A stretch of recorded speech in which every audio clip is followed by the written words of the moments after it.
Hello friends, welcome back to the second edition of 5 Money Things, right? It's a weekly newsletter that I send out to a lot of people. I'm sharing the link to the newsletter below. You should definitely check it out if you are someone who reads and does not like to watch videos, but be on YouTube if you didn't like to watch videos, right? So let's get started with the second edition of 5 Money Things. So today we are going to talk about the debate of spending or saving money early in life. Secondly, we're going to talk about how to think like a curator, then how to build a financial leverage, right, by not collecting things. Then we are going to talk about the time versus money trade-off, and lastly we are going to talk about how to use stoicism for wealth creation, right? So let's begin. Firstly, we'll talk about the whole debate of spending money early in life or saving money early in life. Basically, early means 20s, right? So there are lots of perspectives wherein people say that you should not spend money early in your 20s because if you are because you're not earning a lot of money firstly, and whatever you earn, if you save it, then you may not be able to gather a lot of experiences or spend money on your education or upskilling. Could be anything, right? So it's a very fair debate, right? If you are someone who thinks, who has the passion to learn more, and you wants to continuously learn, then you should definitely spend money early in life. And also something experiences, like it could be traveling or doing any sort of activities, right?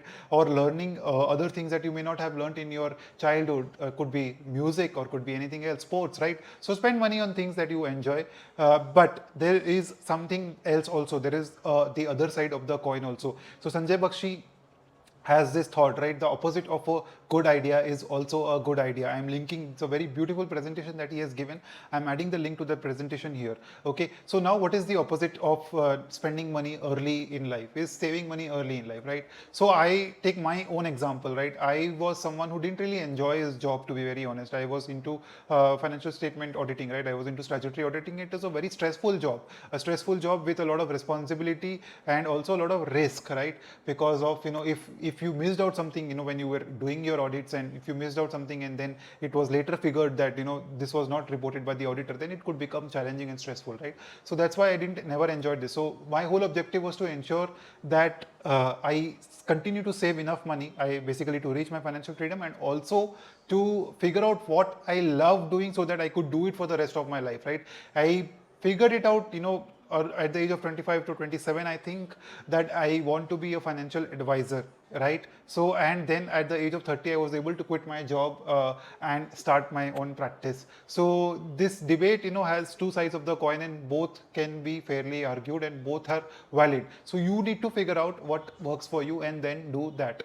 So second thing that I'm going to talk about is to think like a curator, right? When you're building your financial portfolio, you should always think like a curator, because curator is someone who, spends a lot of time in analyzing whether he should collect something or not. They don't collect rubbish, they don't collect garbage. But if you see the portfolio of a retail investor, he will have hundreds to thousands of stocks, and it would be a mess. He will have his investments everywhere. He will have cryptocurrencies, he will have all sorts of ETFs and all sorts of bonds, everything. You will find everything in a portfolio, but everything is not meant to be in your portfolio, right? You have to understand your own self. You have to understand what kind of an investor you are. You have to understand your financial goals, your ability to save, and based on that you have to take these decisions, right? So you have to be very careful when you are making these decisions, and when you are figuring out what to have in your portfolio, not mindlessly collect things. So you have to first figure out what to maybe what you can do is try to find people who are very good at it, right? Find fund managers who really want to create wealth by doing the right things, right? And then follow their footsteps. For example, you could take the example of Parag Parikh mutual fund, right? This is run by the Parag Parikh family. So they don't mindlessly start funds, just in the name of just to gather more AUM, right? They only have three funds. One is a tax saver fund, one is a flexi cap fund, one is a conservative hybrid fund, and then the fourth one is a liquid fund, which is only meant to transfer money to these funds, right? So think like them. Think like Nick Sleep. Nick Sleep, when he quit his partnership, he only held three stocks in his portfolio: Berkshire Hathaway, Costco, and Amazon, right? So he, after years of research, right, he figured that these are the three businesses, because he figured that you don't need more than three or four businesses in your portfolio. He figured that scale economy, he figured the concept of scale economy is shared, right? It's a very beautiful concept, and he has written a lot about it. Monish Pabrai has spoken about this concept in one of his videos. I'm adding the link to that video also. You should definitely look at that video also. Very informative video, right? Next thing on the list is to stop, you need to create leverage in your own life. And how do you create leverage in your own life is by stopping to collect unnecessary things you don't want, right? But before that, let us first understand what exactly is leverage. Leverage is nothing but creating optionality in your own life. Take, for example, you are financially free and you don't like your job. You will always have the option to quit your job at any time, right? And that option only comes when you create leverage, when you create optionalities in your life, right? Take, I'll just give you another example. How do businesses work? Businesses focus on one thing, and then once that thing is successful and started generating cash for them, they use that cash to use it somewhere else to create another, create another tree for them, which is another optionality. And they do that multiple times. Take the example of Facebook. They started with Facebook, but they have so many multiple things now: WhatsApp, Instagram, and whatnot. Take the example of Amazon, right? Amazon is the perfect example here. They have used cash from one business and deploy it into multiple experiments, and one of them, grows into something big later in life, right? So this is how you have to focus on creating optionality in life. How do you do that? You have to start saving money early, right? And after, basically you need to figure out, focus first thing on the, ensuring that emergencies are taken care of. I've spoken a lot about emergencies in this video.